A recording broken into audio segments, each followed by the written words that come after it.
Hi guys, Nesty here. Welcome back, this time for the fourth part. Like I said in the last part, we were switching servers. I was not going to the newest one. For me it's nice to have a bit of competition, I always liked it. And yeah, it's only for the videos, so it's no big deal. Let's continue. In the last video we were upgrading all the stuff a bit. We were upgrading the resources and all that. Now the next step is to find a fast way to progress. Like I said, we are not playing with farms. If you are playing with farms, or if you're saying, yeah, for me it's no problem, I will put some work in it and I create farms, totally do it. It will really speed up your progress, but we will not do it. So this stays as a quick progression guide for everyone. So let's take a look. What are the ways to improve fast? Obviously, to improve we need resources. On a new server the problem is most people are protected by a shield, and if they are losing their shield, you attack them once, they will get back their newbie shield, so they are protected further. So it will take a while until you are able to farm some hills. So our goal now is to improve our resource gains in several ways. First way, the most obvious one, increase the levels of your resource production buildings.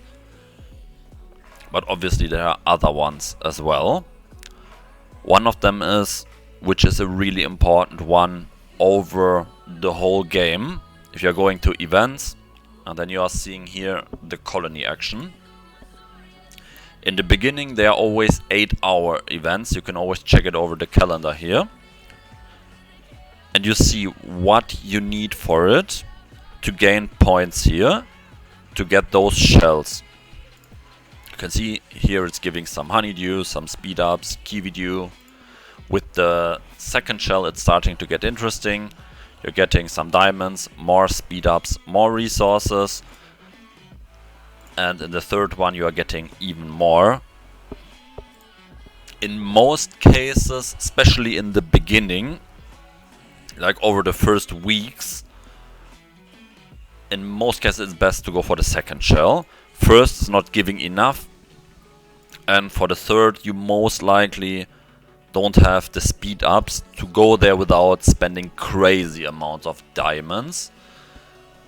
So this is a really important one, keep an eye on them and upgrade or finish the stuff according to those events. As an example, I have 8 hours basically, now it's 7 hours something, to get points with evolution and buildings. And that's exactly what I will do. I'm trying to reach the second shell, which normally is not that hard.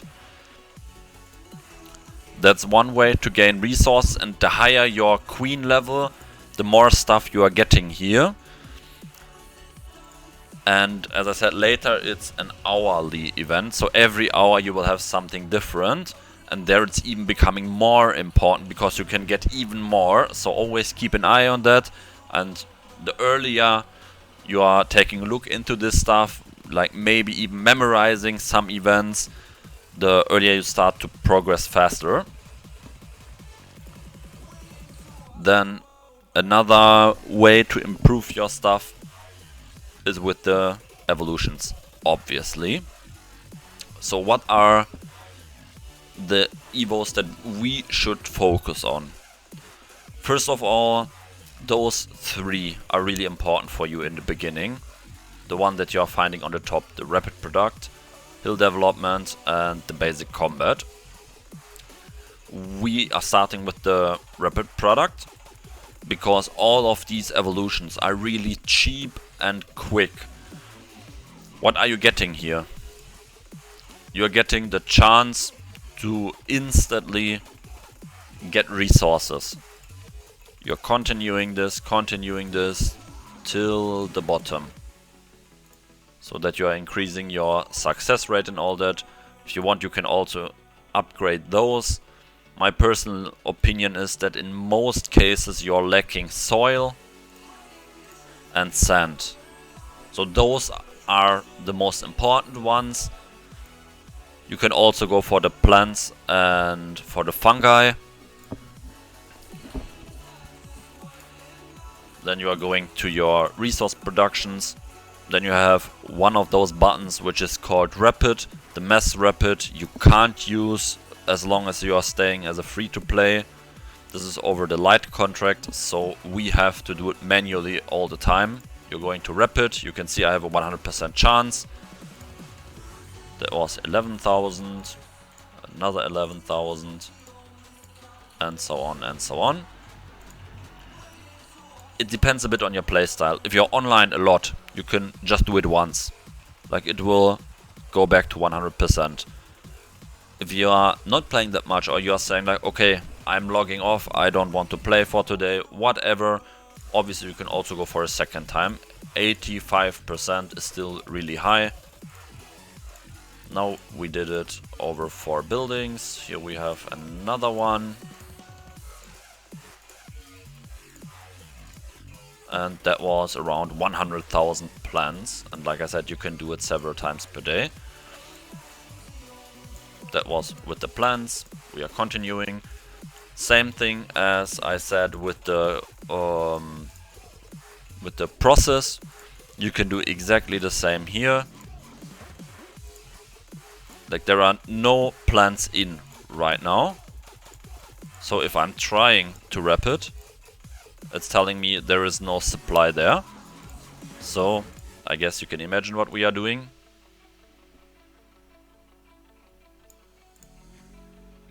Okay, that was not that clever. Like that.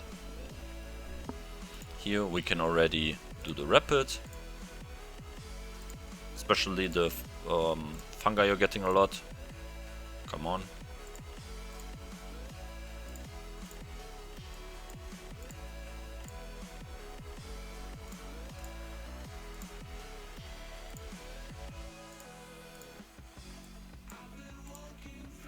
I sometimes tend to forget about this one. So try to remember yourself or whatever that you're always doing it with several ones.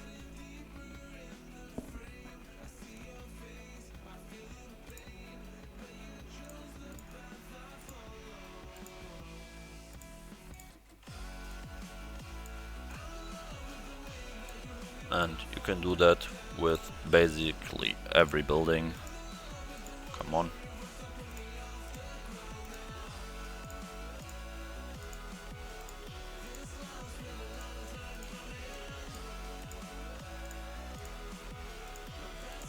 Come on.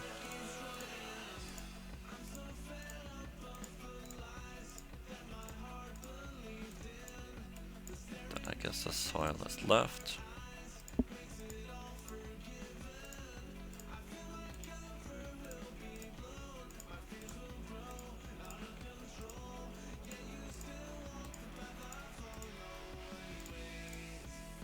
I think you're getting the idea. Same can be done with the water and the meat. I will skip that for now.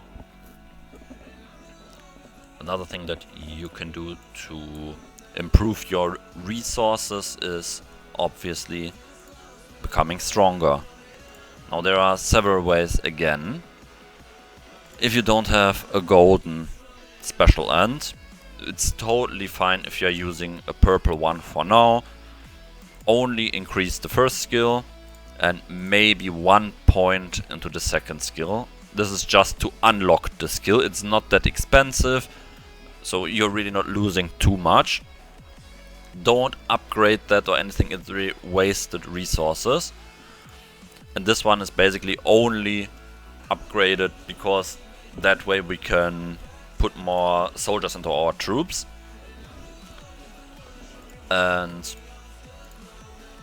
I mean, it's also really simple. More troops means you can fight a higher insect, which means you are able to get more resources. So that is another way to gain resources. So from this point on, just keep in mind, whatever you are doing, try to think about, is this improving my resource gains? If you are fighting an insect, if you are becoming stronger so that you can fight stronger insects so that it's resulting in more resources, if you are upgrading your resource buildings, if you are building more resource buildings, like this is the goal for us.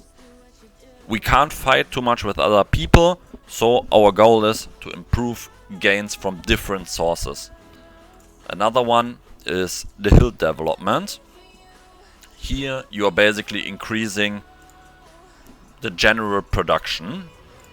As you can see, again, meat and water I was keeping away from now. Like, it's totally no problem if it's a bit lower. Everything else I'm starting to upgrade slowly. Then I'm continuing getting the honeydew production, and here I was simply following the evolution tree because I want to have bigger depots, especially in the beginning, that can really make a difference, especially for water and whatever. And the architect, that means we are able to have a faster construction speed, so we don't have to waste too many speed ups, or at least less. After I have this two at 8 or something, I will stop for now. They're starting to become more expensive, and 1 or 2% is not that much, so we are totally fine to have it at like 7, 8, and then 2, 3, 4 days later you can still max it. You're not losing too much by that. And afterwards we are thinking about those. This is basically when you are gathering, that this is increasing the speed of it. You can decide for yourself which way you want to go. It's not that you have to upgrade all of them for now. You can say, I don't know, I'm lacking sand, so I'm maxing this one. And then whenever you are gathering, you are going for the sand. In my opinion, that's not the best option. I would say go for the plants. Like these three, the plants, soil and sand, mostly. It also depends on what kind of troops you are producing. As an example, the carriers are taking a lot of plants, while the shooters not. So it depends a bit on what you are playing. But the reason why I would go for the plants is,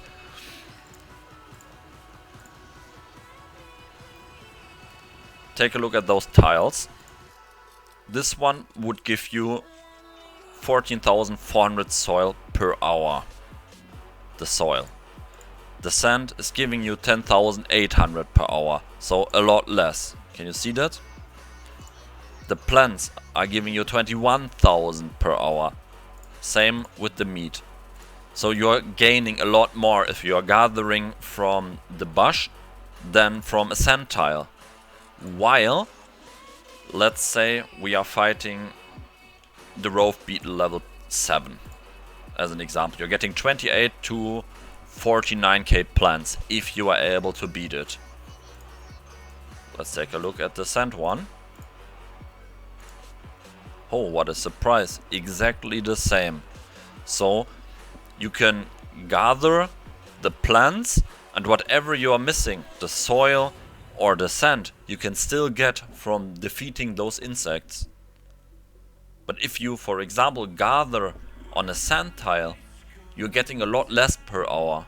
While for the insects, you're getting exactly the same for every resource. So my suggestion here is, I would go and collect the plants. Or if you say, okay, I have far too much plants, then go for the soil. But as you see, sand is the one that is giving the least amount of resources per hour on a tile, while you can still get it from just killing insects. Yeah, those two things are really important. And when we have the Hilt Development done, we are not that far away from it anymore. Then we are going to the basic combat. You're getting a lot of extra stuff for fighting insects, and that's what we are doing for now. We have to fight those insects. Here we are getting some creature remains, which are good. It's not that much, but hey, everything is helping. Here we are able to mutate something. We are getting more stuff. Then we are slowly coming to get some more stats, and it's really a lot of stats. Yes, it's only against the wild creatures, the insects, but it's a lot. You can see it from the information on level 5, which is really not high. You're reaching it super fast. You're already getting 40% stats. In this case 40% attack, and here 40% defense, till insects level 5. And then you are progressing. Here you have 6 to 10. This is what I'm trying to reach for now. I don't have an orange special insect, special ant at the moment, so it will be hard to go higher. So these are the ones that I'm focusing on for now until I have the orange special ant. In general, it doesn't really matter which one. It's a lot better than a purple one. And the moment you're getting an orange one, you have 2 choices basically. Let me put it out of the troop. It has to be out everywhere. You can go to the special ant here, and we were putting some spores and all that in. Obviously we would like to have those spores in the orange ant then. Then you're going to the book. You have the insect head here, or the ant head, and then you're getting most of it back. So yeah, you lost 20% of the spores, but for those 20% spores, which is really not that much, you were able to play several days, and you would have gotten a lot less resources if you would have no special ant ready. So it's really a bit of your choice. I like this way, especially because it's not depending on how lucky you are. Of course, if you are super lucky and directly got an orange ant, directly go for it. But this way is also totally fine. So that is also another way to increase your resources. And yeah, this is what we are focusing now. The next step for me is trying to reach queen level 16. The reason for that is at level 16 you're unlocking the insects. You can see that from your troops. Those are still unlocked. And here you would have the chance then at level 16 to breed some insects, which are also increasing your stats. You're becoming faster and whatever, so they are really important.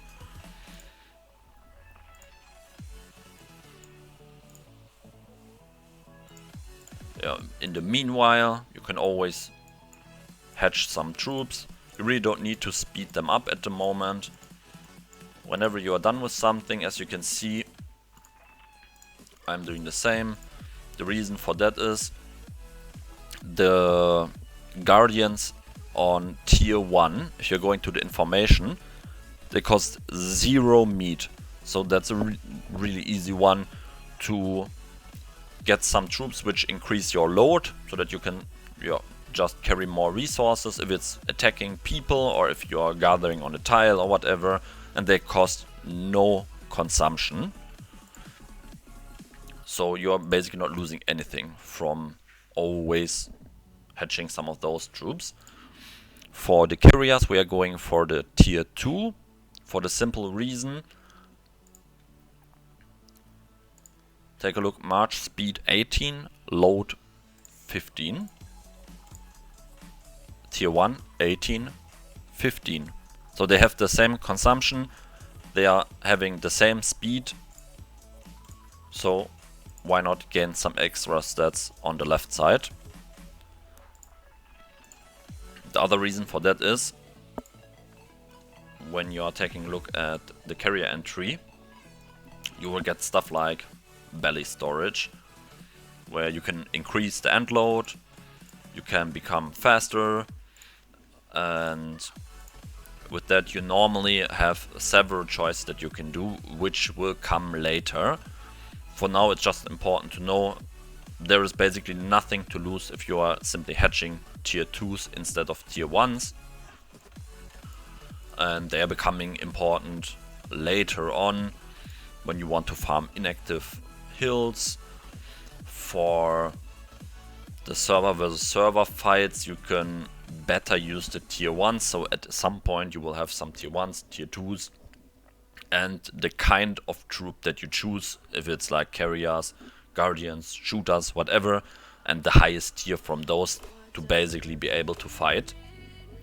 So for now, it's totally fine if, for example, you are choosing shooters like me, then you are simply going for Guardians 1, Carriers 2, and whatever you are able to do with the shooters. Otherwise, you can also go for tier 1 shooters and maximum possible carriers. Thing for carriers is, if you're going for carriers, you have to hedge them both anyway. You need the tier 2 or tier 1 and the highest tier to fight. So this up to you. And yeah, like I said, next goal is to reach Queen 16, that we are able to hatch some insects. And that's what we will do now. Then we are a lot stronger. We also have the choice to get some stuff from here. The underground cave, the mutation flora, and the crystal mine. You will most likely be not strong enough yet, at least for me that's the case. You can see that enter mine, challenge the guard. I have nothing unlocked here, so I will lose. Can't be helped, we are not strong enough for that yet, so this has to wait. But you are not losing anything for the underground cave and the mutation flora, because you're directly getting some cells gifted, which is increasing your power. More power means you are able to fight higher insects, means more resources. So yeah, that's it for now. Like I said, I have a Discord channel. If you like, join us. If you have any questions, it's totally no problem that I'm answering them. And yeah, I hope you liked the video. See you in the next one. Bye bye.